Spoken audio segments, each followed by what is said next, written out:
begin with the interpreters, making just introducing the interpretation line.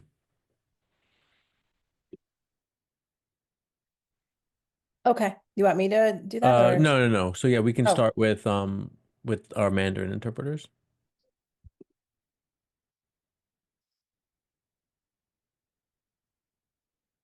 嗨，如果在线上有需要中文翻译的家长，请拨打347-966-4114。打完这个电话之后，请拨打385-039-16加一个井号键。我再重复一遍，347-966-4114。打完这个号码之后，请拨打385-039-16井号键。谢谢。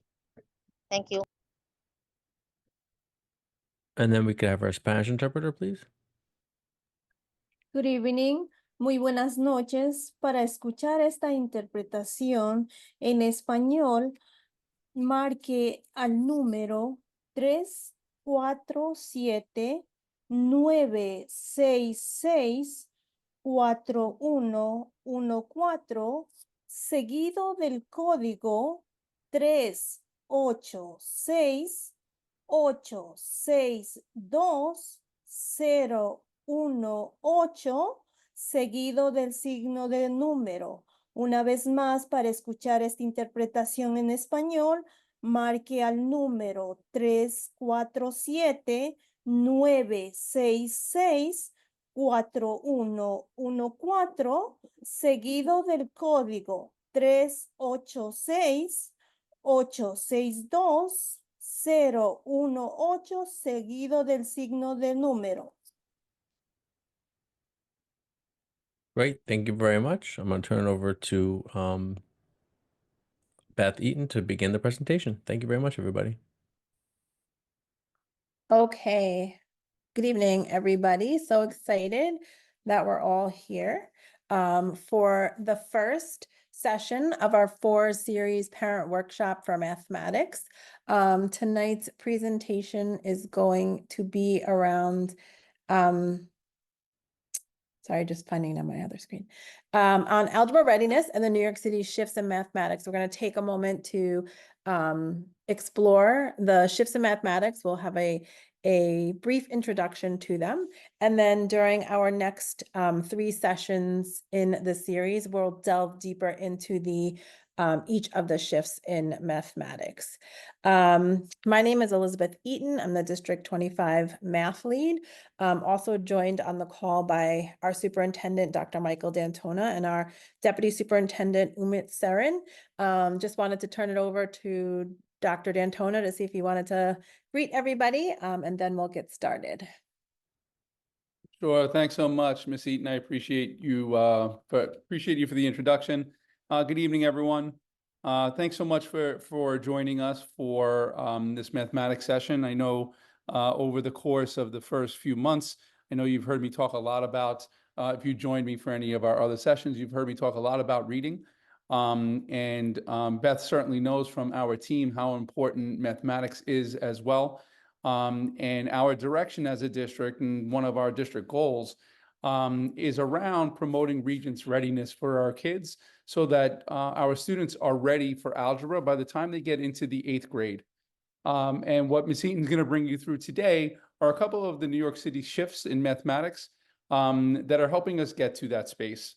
So I appreciate you guys joining, and I look forward to hearing from you in the form of questions if you have any, but also your support as we try to ensure that our kids are as prepared as possible going through each year and ready for algebra in the 8th grade. So Ms. Eaton, I turn it back over to you. Thank you. Okay, so we'll get started. So tonight, our agenda is to spend some time just looking at the definition of what we mean by algebra readiness. We use that term a lot across the district. And so what does algebra readiness look like across the different grades? Because algebraic thinking really starts long before students enter the algebra class, the high school algebra class. We'll introduce the New York City shifts in mathematics, and then we'll talk a little bit about how we can utilize the New York City shifts in math to support our students in being algebra ready by 8th grade. And if not by 8th grade, definitely to start in high school. I just wanted to start with our District 25 vision for mathematics. This is what grounds our work together in the math world. So we believe that District 25 is committed to growing strong mathematical roots in all of our students by providing an inclusive, equitable, and rigorous learning environment. We believe that in order to foster deep mathematical thinking in our students, they must engage in real-world problem solving and rich mathematical discussions. And then through the use of data-driven decision-making, schools will empower all stakeholders with the knowledge and skills needed to facilitate instruction that's student-centered, inquiry-based, and builds procedural fluency from conceptual understanding. As a result, our students will be mathematically proficient, prepared to meet the demands of college and careers in the 21st century, and apply mathematics in the real world. And so tonight, I'm hoping that through this presentation, as we look a little bit deeper into algebra readiness and what it looks like across the grades, you get a sense of some of the routines that we're using in our classrooms to help provide or create that inclusive, equitable, and rigorous learning environment, and how you can use some of those routines at your home with your children.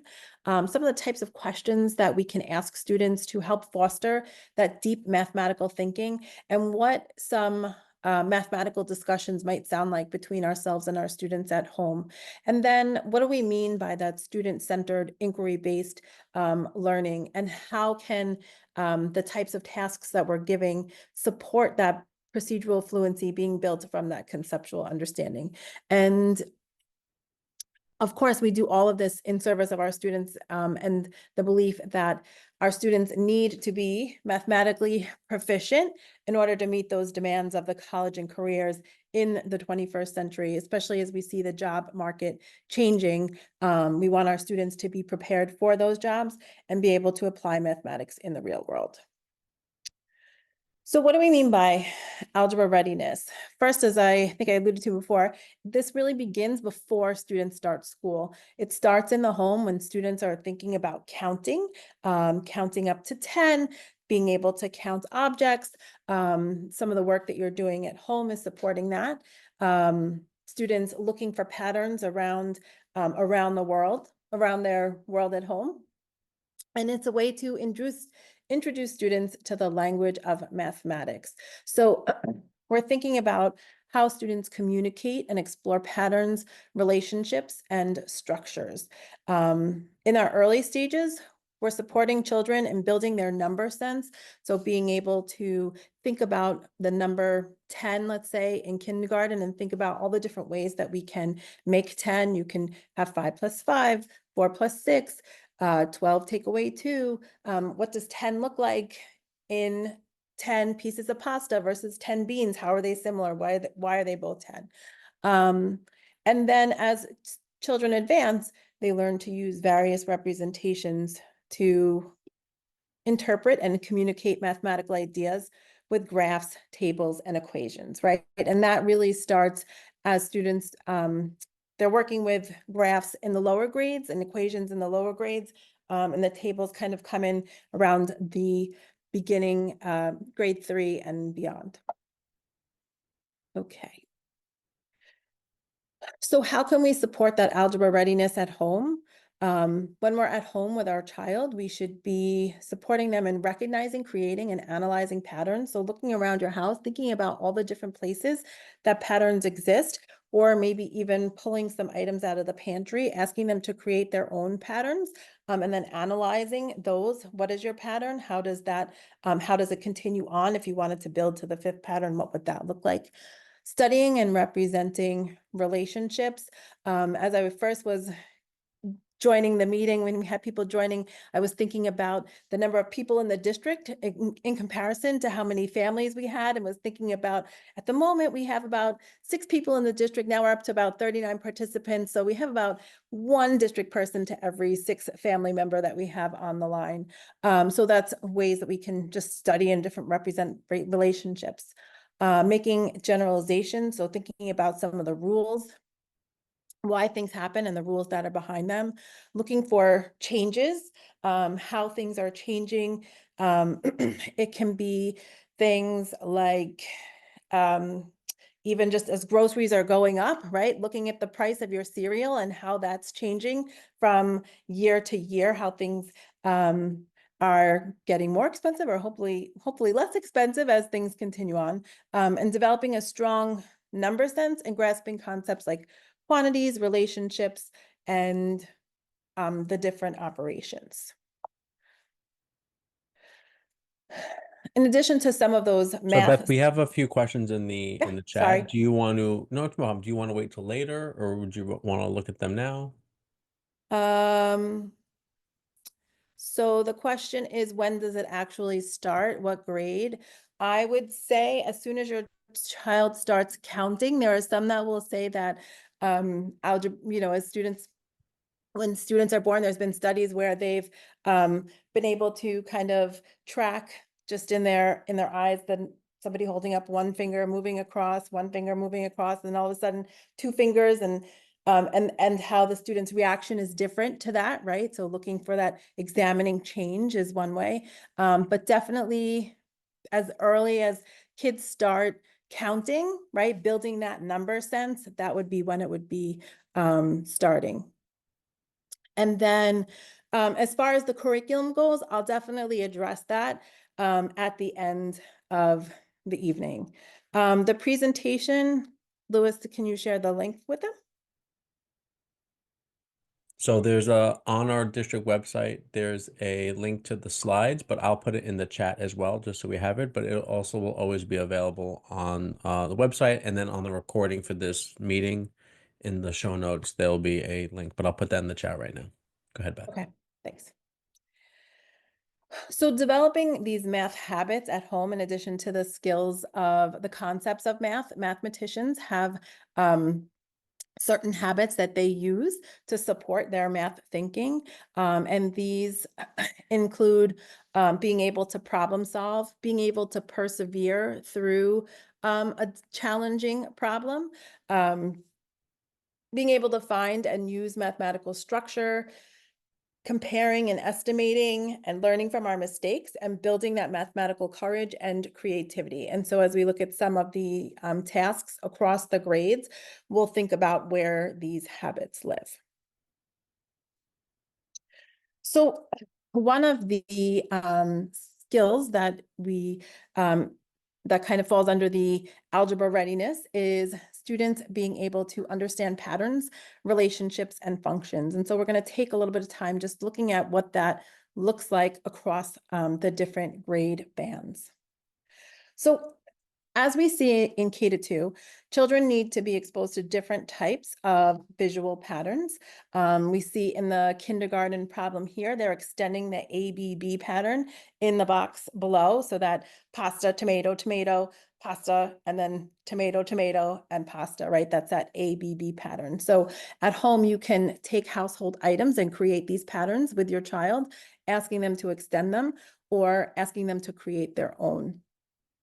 We see simple number patterns in grade 1, such as looking at the hundreds chart, asking them what patterns do they notice, and then thinking about those patterns, filling in the missing numbers on our chart. And then as we see in grade 2, we have a couple of different patterns, and we're asking students to look at them, analyze them, and think about how there's which two of them, excuse me, are similar, and in what ways are they similar. So we can see here, we have the line, and the dash, a line, and a dash. And we could say that the third one with the X, and the plus, and the plus might be similar because it follows that same, now we have an AAB structure of our pattern, or instead of the ABB structure, right? So those are some ways that our patterns are similar.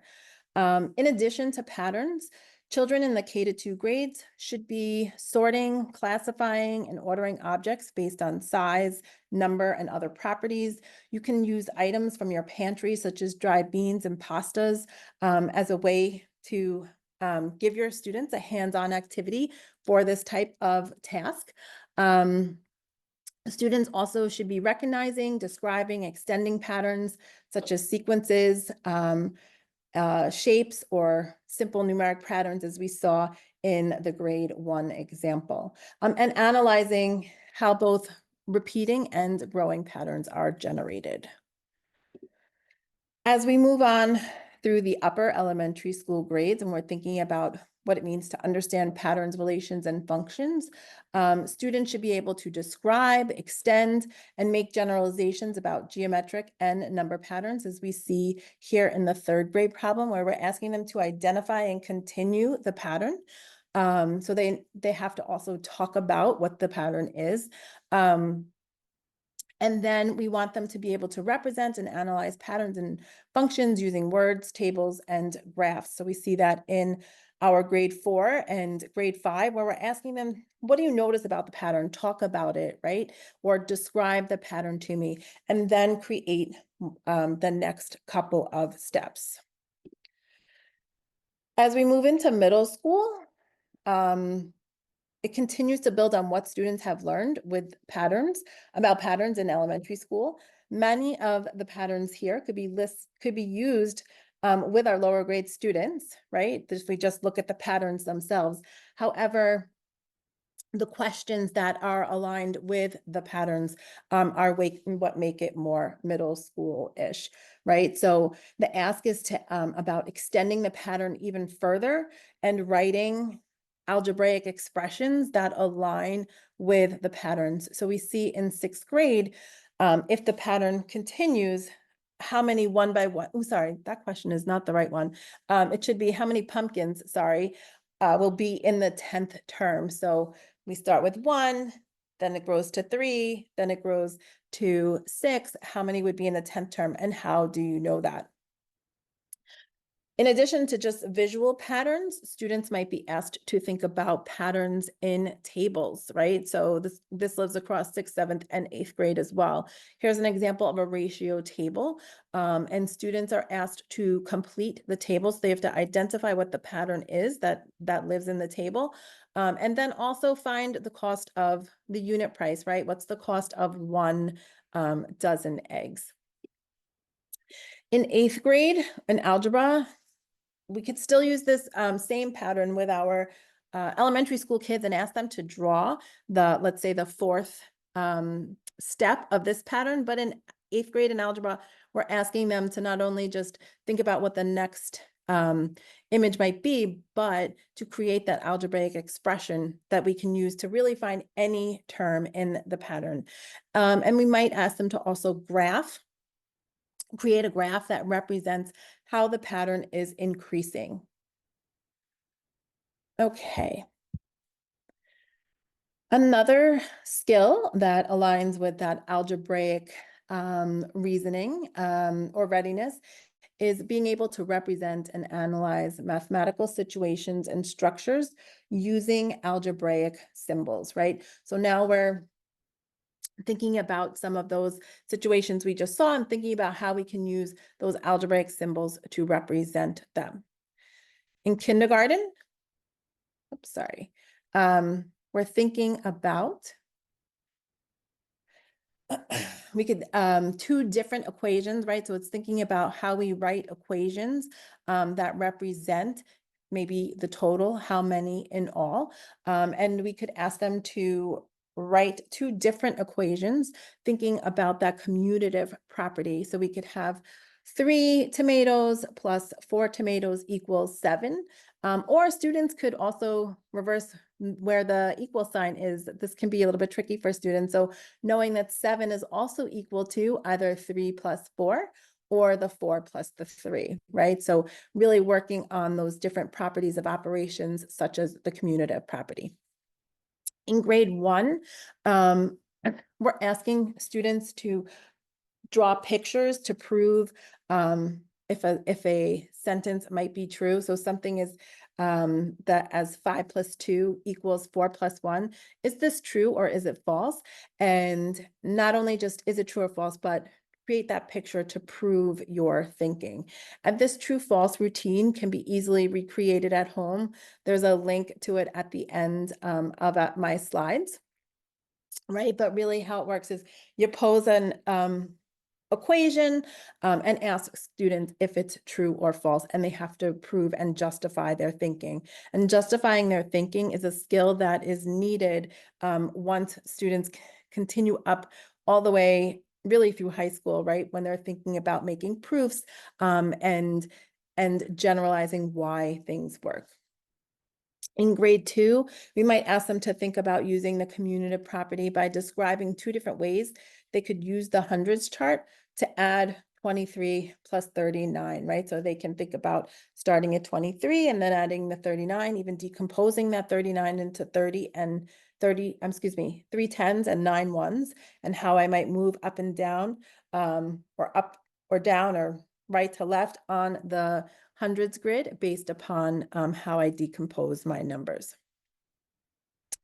And then in grade 3, when we're representing and analyzing those mathematical situations, right, we might see more some more words for our students, right? The math actually written in the language of words, where we have during grades 3 and 5, students are exploring how to translate those mathematical scenarios into expressions and equations, paving the way for those algebraic expressions and equations using variables that they'll start to write come 6th grade.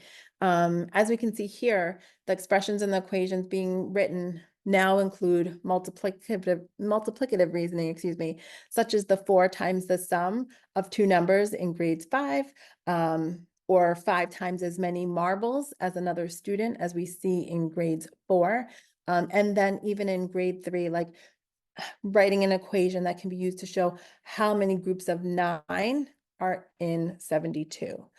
Students are also being asked to identify the properties of commutativity, associativity, and distributivity, and use them to compute with whole numbers, right? So that work with whole numbers, and representing the idea of a variable as an unknown using a letter or a symbol. So you might see students using that open box or the question mark in grades 3, and possibly as we move up the grades using the letter N for a variable or the letter X. And they're expressing those mathematical relationships using the equations. In grades 6, students are continuing to work on translating and interpreting those mathematical situations into algebraic expressions using variables. In the 6th grade, students have to think about what the algebraic equations mean in words, such as we see there that 4 times a number is 12, right? So we see those 4 x's are equal to 12. And then what does that look like in an algebraic equation? So they're kind of working backwards from what we saw in the elementary school grades, but now using that variable. Throughout middle school, students still need to be exposed to the different types of models, right? So shouldn't just only be numbers or word problems. We want students to be able to look at the different models that exist and be able to talk about why one model represents a given situation. Other ways students are asked to represent and analyze mathematical situations include them being able to develop that initial conceptual understanding of different uses of variables. So what are the different ways, if we see even in the 8th grade example of the puzzle, right? How might I use my variable here to kind of help me work through why this puzzle always works? Exploring the relationships between symbolic expressions and graphs of lines, paying particular attention to the meaning of intercept and slope. That's as they get to 8th grade. Using symbolic algebra to represent situations and solve problems, especially those that involve linear relationships, and recognizing and generating equivalent forms of simple algebraic expressions and solving those linear equations, right? So as we see in that hanger diagram, that idea of the 3x plus 2 is equal to 3, writing that equation and then being able to solve that. Okay, so we'll move on to one other area for tonight around algebraic readiness, how we can, what it looks like across the grades and how we can kind of support this thinking at home. So other ways that students are building that algebraic readiness is by using mathematical models to represent and understand those quantitative relationships. So earlier I talked about that idea of talking to your children about quantitative relationships. And so in our kindergarten classes, in kindergarten, we might have students look at different groups of objects and compare them. Oftentimes if we look at the two groups of pencils here, they both have 4, right? But sometimes students, when we see them in the lower grades, when they see them separated, they might think that there's more because that group looks bigger, right? So actually asking them to go back and count those numbers, count those quantities, and prove how they know that they're the same. So in the previous examples for K-2, we had students write, analyze, or solve expressions and equations. Now we want students to also be able to look at the given models and analyze how those quantities in the models are related. So we see in grade 1, the example of the graph, students being able to not to read and interpret the graph, but also compare the different quantities that are in those, right? So thinking about the number of students that whose favorite subject is math versus the number of students whose favorite subject is reading, and telling how many more students like math than reading, and writing an equation that matches your thinking. Another model that we really need to ensure that we're using with our students is the number line, right? So this is so crucial. It really starts in first grade, but needs to be a model that we continue to refer to when we're working with our students at home. It's going to build their understanding of the number line, and we know that one of these things continues to be used as we go up through the grades. The number line turns into the graph when we get towards 8th grade, right? They're thinking about how they would graph numbers. So being able to read number lines, know that within the lines that we see there, there's also other numbers that exist.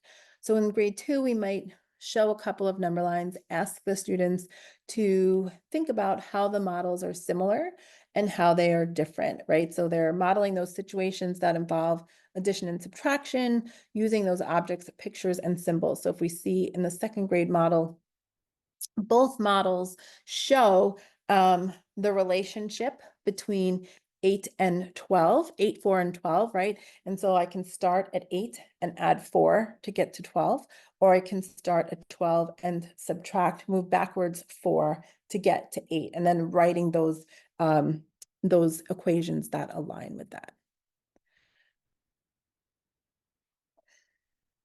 In grades 3, oh, I didn't change my 5th grade one. Sorry about that. In grades 3, we're using cubes. When they're thinking about models, a lot of it goes along with that modeling the array to show multiplication. So we might ask students to use cubes or whatever, going back to the beans, we can use the beans in our house to make 6 groups of 5, and then ask them to arrange those 6 groups of 5 into an array and talk about how the array that they just created, right, that those 6 rows of 5 is related to those 6 groups of 5, right? So to either explain or show how that array is related.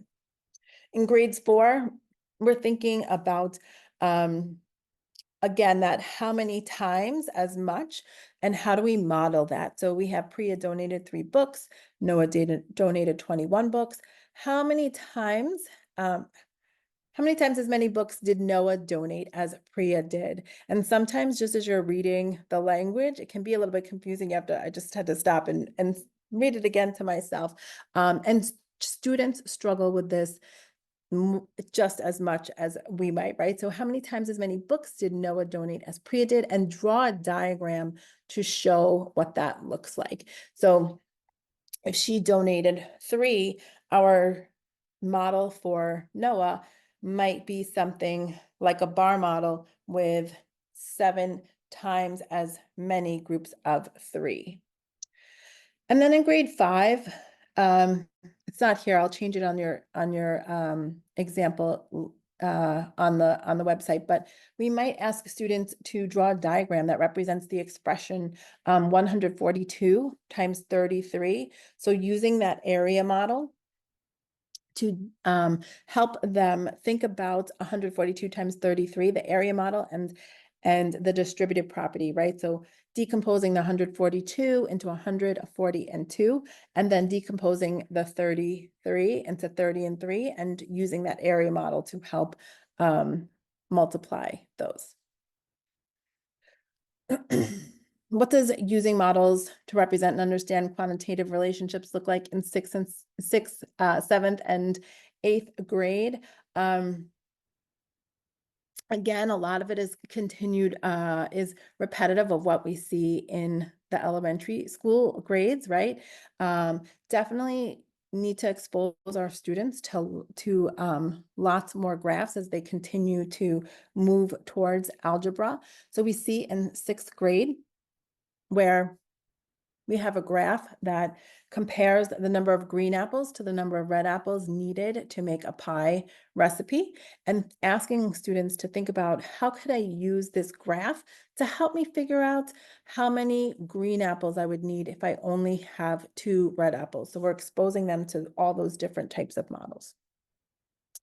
In 8th grade, we might give them a real world scenario such as the cups, and ask them to draw a graph that represents the situation, and thinking about how many cups might be needed for a stack that's 50 centimeters, right? So they might start to think about, how can I represent this using an algebraic expression, and then use that to also help me create my graph.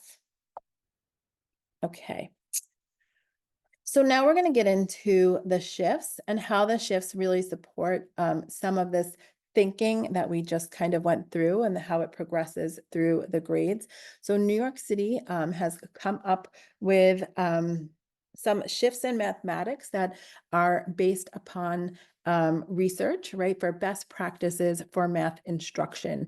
And so the shifts are not new. As far as District 25 is concerned, we've really been using this way of thinking for as long as I've been in the district, which is about 6 or 7 years ago when I first started back with Algebra for All. However, now the city is growing the shifts to ensure that all districts are thinking about math instruction and math learning in this way. So this is just going to be a brief introduction tonight, and then as we continue the series over the course of the year, we'll delve a little deeper into each one. So the first math shift is where we're going to move from beginning with modeling, and this might be the way that many of us learned mathematics when we went to school, right? Where it began with the teacher showing the students the procedure for solving the problem. So we might see like step 1, do this, step 2, do that, step 3, and being asked to follow all those steps in order to get to the answer. Math was mostly, I know for myself, about memorization and getting the answer, and less about being transferable. So now, as part of the shift, we're going to move towards beginning with that sense making.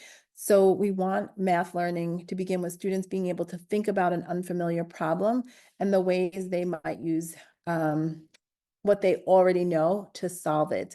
The teacher helps the students make connections between the ideas of the class and the big ideas of the mathematics. So if we go back to that cup problem that we just saw in 8th grade around drawing a graph to represent the situation, and also thinking about how many cups there would be to make that 50 centimeters tall, right? We could very much say, here's how you would write an equation to solve this problem, but we've taken away all the thinking from the students. Instead, we might give the students some cups, some rulers, explore it on their own. Have them think about the many different ways that you can solve it. Maybe they want to start graphing it and think about how the pattern is growing. They might want to create a table and think about how they can use that table to help them think about how many cups would be needed. And at home, some ways that you can support this, beginning with sense making, is to discuss the many ways that you use math as a tool for making sense of the world. So what are all the different ways that we use math at home? And how does that help us make sense of math in the real world? Okay, and so we'll move on to shift 2. So for shift 2, we want to move from having different tasks based on prior performance.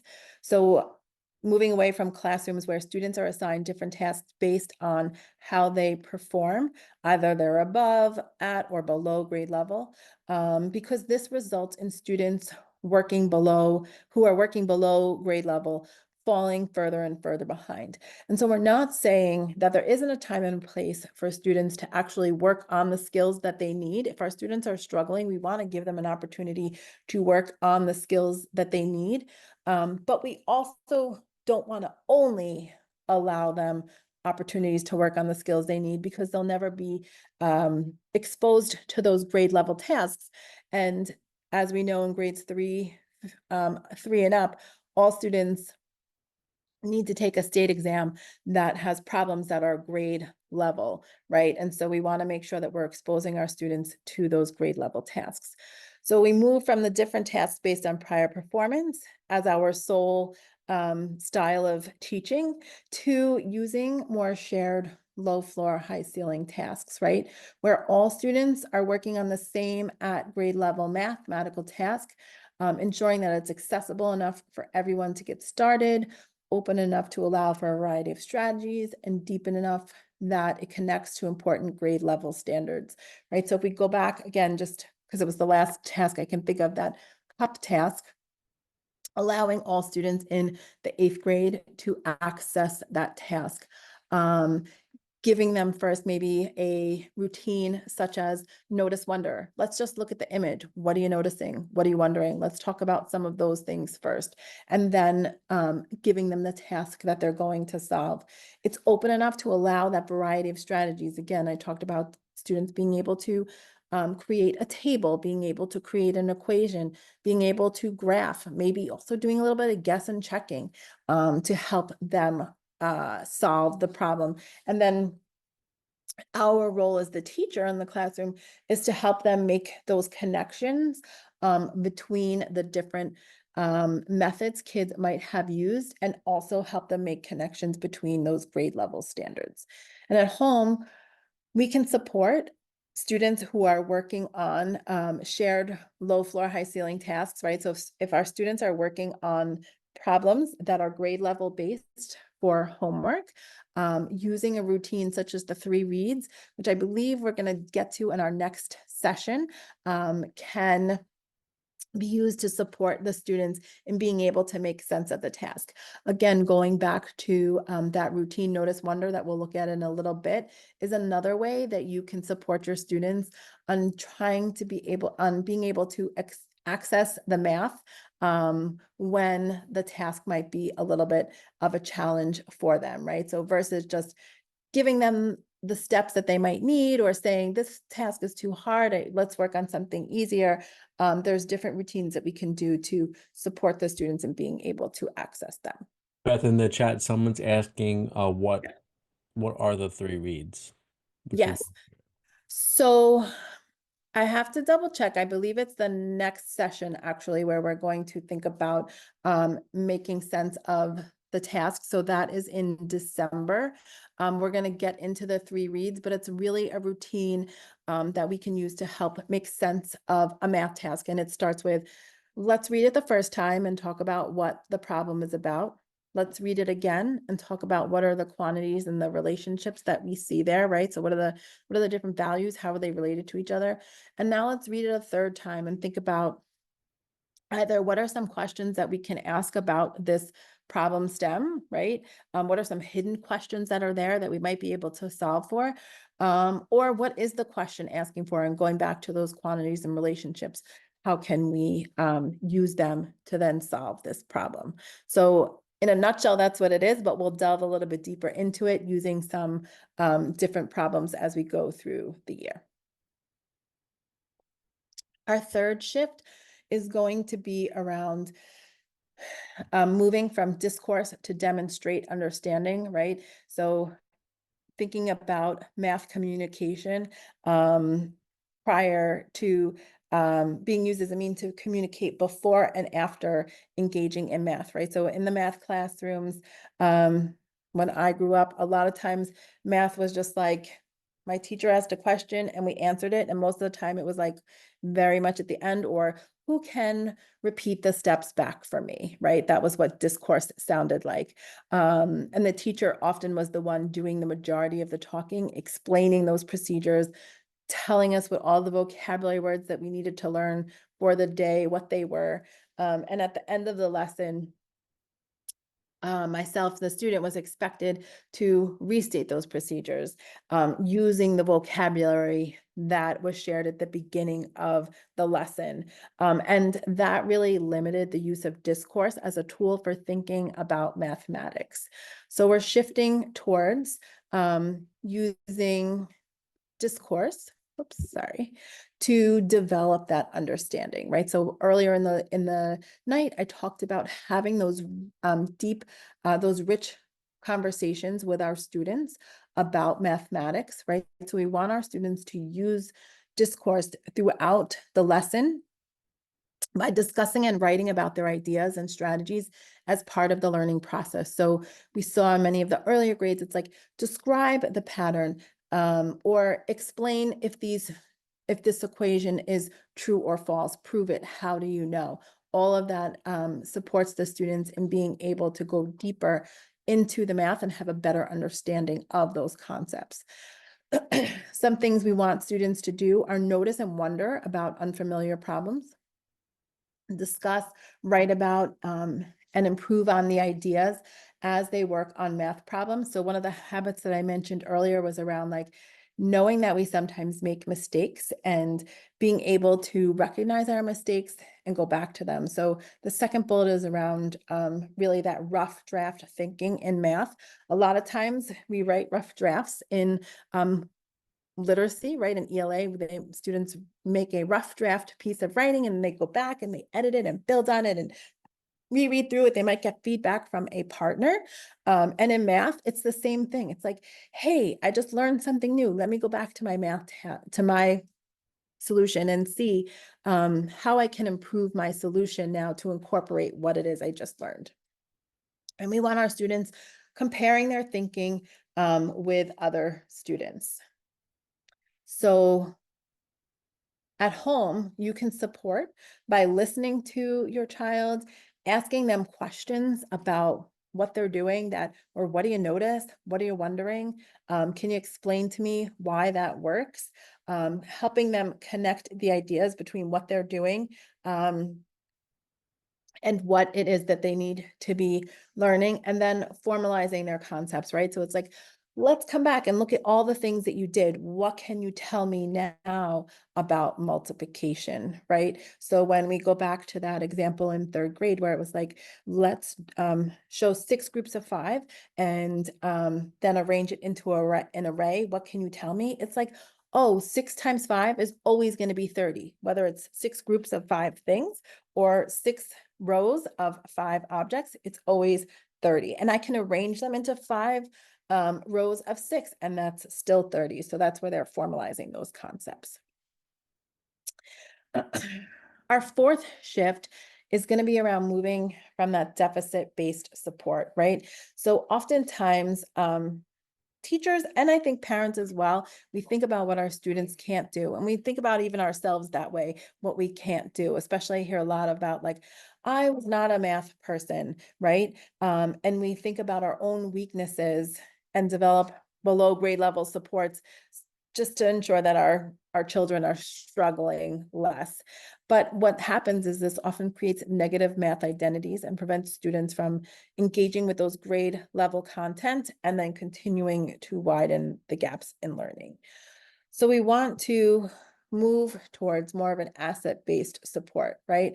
Where we're focusing on what the students do know and what they can do. If you noticed in the grades 3 through 5 tasks that we saw, they're very well aligned to the 6th through 8th grade tasks, right? You can see a lot of that upper elementary school thinking that exists in the middle school. And our role is to help children make the connections between what they learned in elementary school and how now it looks in middle school. And how can I use what I learned in elementary school now to attack this problem? And then what does that learning, what does that math look like now in the upper grades? So when I might write an equation with a blank in 3rd grade or 4th grade to help me solve something, now I'm replacing it with that variable. So we're identifying students' strengths and using the information to help our students make sense of the math by turning challenges into productive learning and helping them access the grade level work. And at home, something that we can do to support is to focus on what our children knows and can do, right? So I know that you can use a model to solve this problem. Let's use the model, right? And then let's look at the model and think about how it equates to the equation that we're looking at. Where is the 3 in your model? Where is the 9 in your model, right? So if it's 3 groups of 9, where does that live? And then what would the product be? Another way to support our students is just to have that growth mindset at ourselves, right? So knowing that we all are mathematicians, everyone here can do math. And so at home, if we're saying things like, oh, well, I wasn't a math person, or I'm not good at math either, our students hear that, our children hear that, and they begin to think negatively about themselves as well. So using that growth mindset, that idea of like, hey, we just haven't learned this yet, but you're going to get there and we'll get there together. And then our last shift, is from, sorry, my arrow didn't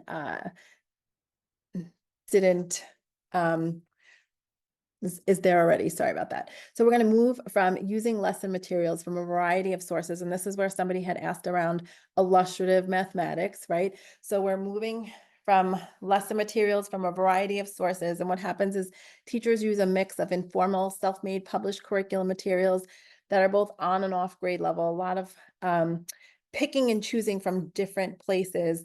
And what winds up happening when they do this is that the alignment within and across grades is inconsistent. Not everything is standards aligned. And it creates within a school opportunity gaps that also widen as students grow. So we want to, as a district, choose a shared high quality instructional material, right? So one that is going to a shared curriculum that is research-based, field tested on a diverse set of learners, and expertly sequenced so that the concepts can be developed coherently. And we believe that if we choose a curriculum that does this, this will allow teachers to support one another at their schools and improve their own practice by working together to plan and reflect.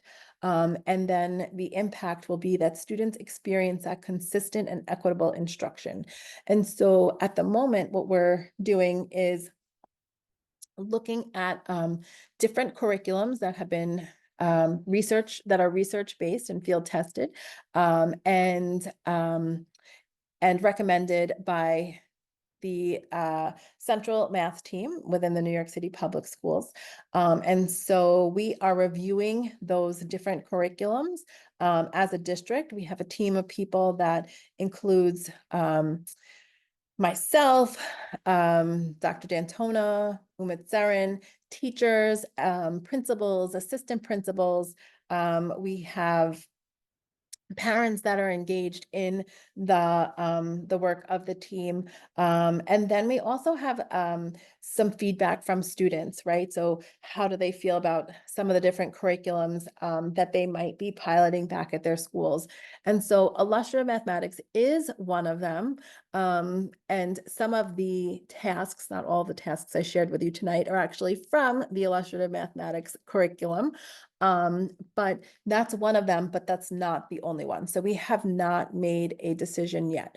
The curriculums that we're reviewing are the illustrative mathematics curriculum, and then the Amplify Desmos curriculum, and the iReady mathematics curriculum. So those are the three curriculums that we're reviewing at the moment. And so we hope to have a decision made by beginning February, end February, so that we as a district can start to really engage our schools in the unpacking of the curriculum. We're already doing some work with teachers around the different routines that exist within there, exploring the different tasks, thinking about what structures need to be in place when we choose and begin to roll out a curriculum, because we want all of our schools to be really well prepared for next year when we begin whichever curriculum it is that we decide on. So how can we support the New York City Shifts at Math Shifts at Home? I'm going to say one of the best things that we can do are just really using the two questions that we're going to see on the next slide, which are those, what do you notice? And what do you wonder, right? So that will really support in students being able to begin to make sense of the mathematics. It's going to support us in identifying what their strengths are when they start to tell us what it is that they notice, what we learn about what they're paying attention to. And it's like, okay, I got that. So like, how can we use that then to help us solve the problem? What do you wonder is like some of those hidden questions that the kids might be thinking about. Also gives you an idea as to like what they're confused about, right? And how we can support them with that. And then some other questions we can ask as well to support students in thinking would be, what types of math questions could we ask about this, or how might we find the answer? So we had two questions in the chat, both Yep. about curriculum. I think a previous slide might have triggered them. I answered which curriculums are recommended. And then there's one about And September. then, so you're saying that the math curriculum will change next September. I would say most likely, Dr. Mike, do you want to just quickly answer that one? Yeah, so our goal at this point is to engage in these conversations as a collective district so that we land on one through a collaborative approach. New York City Solves is about organizing ourselves around the New York City Shifts and making sure that there are programs that are aligned with those expectations from New York City Solves. So the goal is that we are prepared for that come September of 2025. Thanks. Okay. And so, yes, we do have some parents that are on the team as well that are reviewing the curriculum. If you're interested in being a part of the team, my email's at the end. Please send me an email and I'll send you when we meet, and hopefully you can join us in that work. Yeah, Catherine, you can also email the district. I'll put it in the chat. And I will say that the meetings that Beth has, you can join virtually or in person. Is that right, Yeah. Beth? Is that Yep. that Uh-huh. group? So it's Mhm. very flexible. Either you can be ahead on the screen, or you can come and sit around the table. So I'll put our district contact in the chat as well. Yeah, and for any of our other parents that are interested, what's really nice about these sessions is that we're actually digging right into the content from each of the curriculum options that are accessible, so that we can have conversations around what it is that we see, what it actually looks like in classrooms, to make sure that we're making the best decision possible as a collective group. And just to answer the last question around the curriculum, do other districts have the option of picking any one of the three? So yes, all districts across the city, I believe, should have the same option.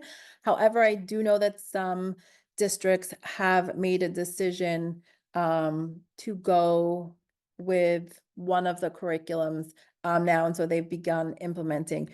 The main choice that many schools have gone with is illustrative mathematics, simply because that was the one that the city had already vetted, right? So Amplify and Desmos is an option this year for us to review, as well as iReady. Okay, so supporting math thinking at home, those shifts, using these two questions, right? So we can really have great conversations with our students, or excuse me, our children, around just even everyday things. We could take a box of donuts and ask our kids just to talk about, or together we can talk about, like, what do we notice here? What are some things that are standing out to you, right? Give everybody an opportunity to look at it, and then as we're thinking, some of the things that we might notice might be that there's different types of donuts, right? Depending upon the age of our child. Some donuts have sprinkles. The donuts have different colors of icing. Some kids in lower grades might say the donuts look delicious. The donuts are circles. They might say they're arranged in rows. There's actually, looks like 3 rows of donuts that I can see. And it almost looks as though there's 4 donuts in each row. Those are some things that I'm noticing. And then another question we can ask as well is, like, what are some things that you're wondering? Take a moment, let's come back and think about it. And so some discussions we might have might be around, how many donuts are there? It's like, oh, you notice that we had four rows, excuse me, 3 rows with 4 donuts in each row. Let's think about, how can we figure out how many donuts that there are? Younger kids might ask, which donut tastes the best? I don't know. Let's do a taste test and then kind of keep track of what we get in a graph, right? Like, which ones are tasting? Is it the chocolate ones that taste the best? How many people said the strawberry ones? And do a taste test that way. Other things might be, how do they make the donuts with a hole in the center, right? What do you notice about the center of the hole? What size is that in relationship to the rest of the donut? And then how much do these cost, right? That's another thing that kids might be noticing. Went to the farmer's market the other day and bought a donut, and it cost me $5. And it was like, oh my goodness, if I'm buying a dozen of these, how much is that going to cost me? $60. I'm definitely not buying a dozen for anytime soon, right? The $5 was a little bit much there. But what if I go to Dunkin' Donuts? How much would a dozen donuts cost me there? And so having those conversations. Also, one of my questions is, how many calories are in each donut, right? And if I eat multiple donuts, how many calories have I eaten? And oh my goodness, that's all my calories for the day, right? If this is my monthly limitation. So these are all different ways that we can talk about math just from a simple box of donuts. We can then, think about the types of math questions we could ask about the image, right? Some of the ones we already mentioned. Some other possible questions for grades K-2 would be, what shapes do you see in the picture? How many donuts are in the picture? If we eat one donut, how many donuts are left? In grades 3 to 5, we could use the same image and ask questions like, what fractions of the donuts have multicolored sprinkles? Each donut weighs 28 grams. How much do 9 donuts weigh? Or going back to that dozen donuts, it costs $13.20. How much does 1 donut cost? How much do 2 dozen donuts cost, right? So these are all the types of questions we can ask from that same image.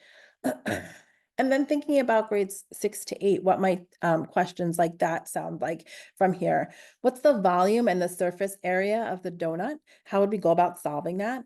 What's the probability of choosing a donut with yellow frosting from the box? How could we represent that as a fraction, as a percent?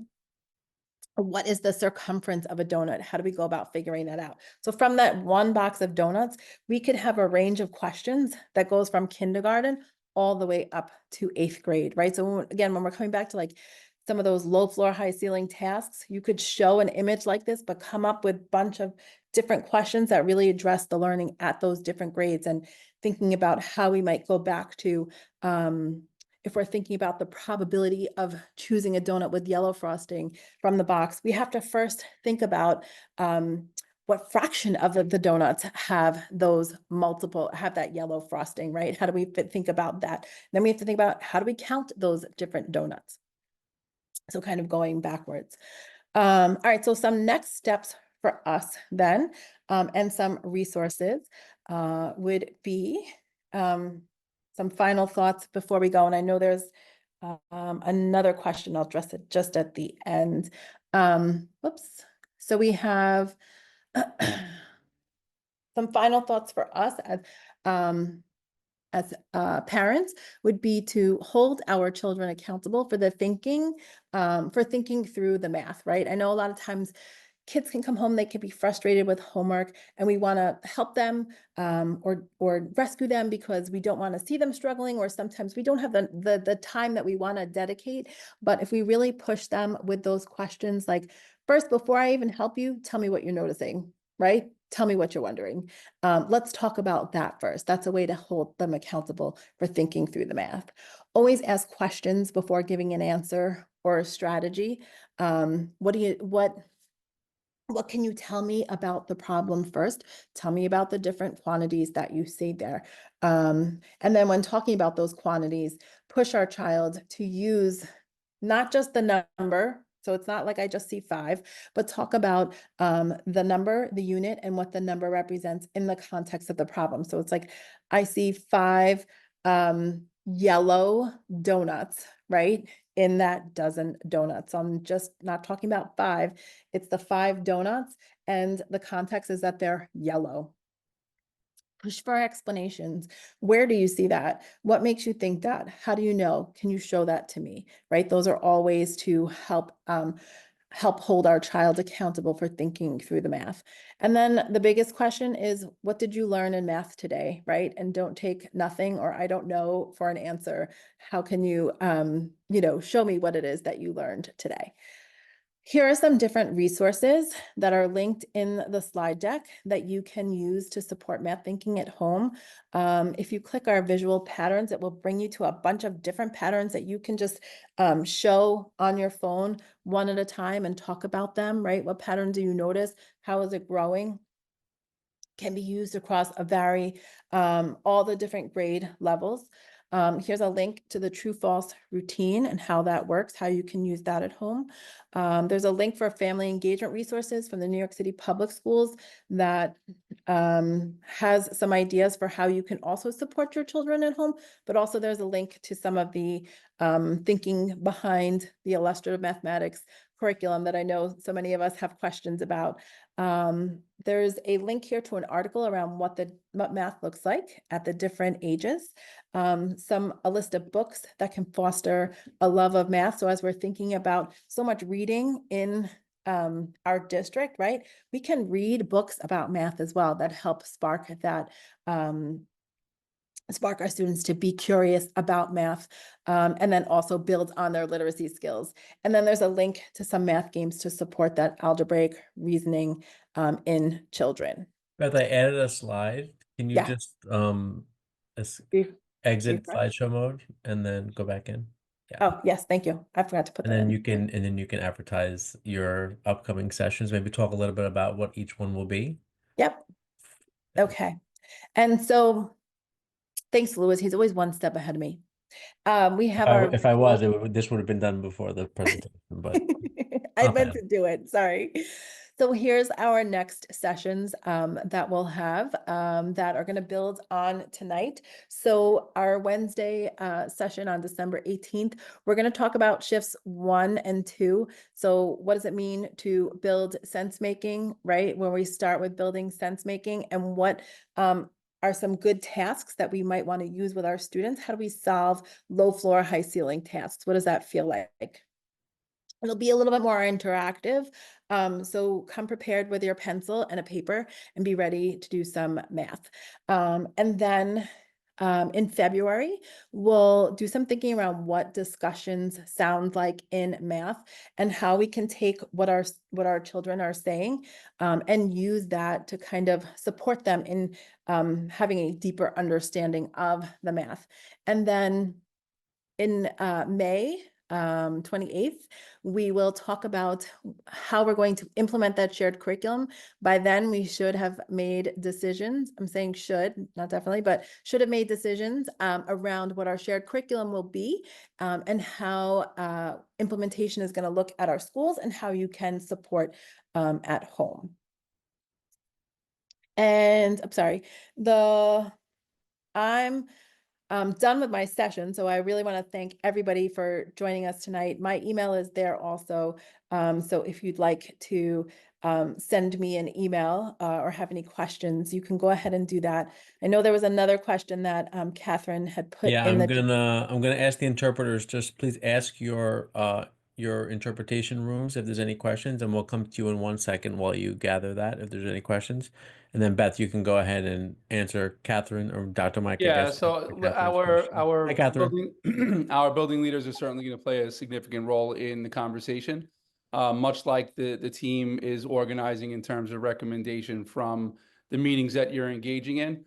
But yes, our principals will have an opportunity to share what their perspectives on each of these curriculum that we're reviewing right now, as they have the biggest stake in this work, as they then have to roll it out across their building. So there'll be I'm looking at this as a true collaborative approach to making a decision as a district. So if you were to ask me right now, am I telling any of you to lean one way or another? The answer to that is no. It's about making a really good choice for us as a district community, which is why I'm so happy that we do have parents like you, Catherine, on the team that's reviewing it to add some of your feedback. Absolutely. And I got a couple of questions asked just to me. One was, will the links, I guess the slide with the links be shared after the presentation? And just as a reminder, and I put it in the chat again, you have access to all of Beth's slides. And if you open up the slide deck, you can go right to that page, that slide, and you can click on all of those links. And open up all of those resources right from the slide. So here's the visual patterns that Beth was talking about. Wow, a lot of patterns. Yeah, there's like, I don't know, I think close to like 500, no, 350. All right, different No. patterns. Yeah. Cool. Mhm. So that is the slides. And someone had asked for the email address. So I know Beth put her email in the chat. You can also see it on the screen right now. Are there any? I'll check in with our interpretation lines before we ask for more questions in the general chat. Any questions from the Chinese interpretation room? There are no questions from the Chinese parents line. Thank you. Great, thank you so much. And how about our Spanish interpretation room? I think there should be someone in there. There's no questions in the Spanish interpretation. Cool. Thank you so much, Brandon. I appreciate it. Are there any other questions from the group?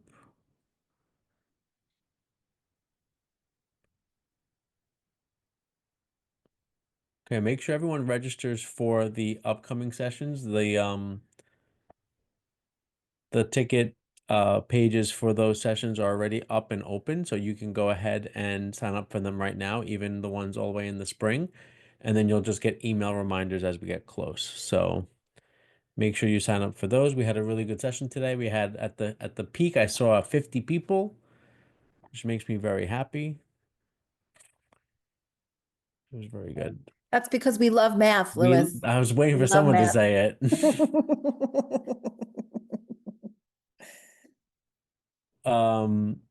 Vivi, we have a question. Why is the current curriculum being changed?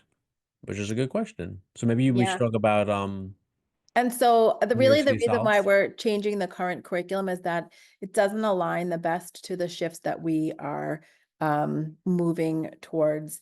It still can be a little bit more procedural and doesn't allow for the students to really engage in those rich discussions. Our teachers often are looking for other materials outside of the curriculum to support the the math pedagogy that we want to see inside the classrooms that's going to support our students in being those proficient in mathematics. And so we want to choose a curriculum that's really going to align to the best practices for math teaching and learning. So we're looking at curriculums that will do that job.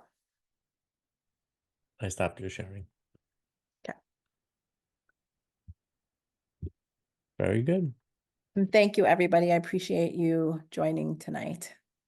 Any other questions from the interpretation or from anyone?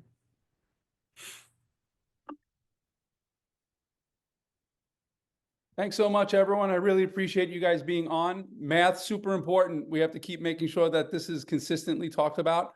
I know that reading is certainly something that's always top of mind, but math also needs to be. So I appreciate you being on here. And if there are things from today that perhaps you need more information on, or you have questions about, what future sessions can look like or sound like, today was very, informational around the shifts. But future ones are going to be, kind of digging into some mathematics. So if there are things in particular that you feel like you would need, please don't hesitate. Let us know. But otherwise, thanks so much for being here. I hope you all have a great night. Yes, thank you. Great job. Thanks.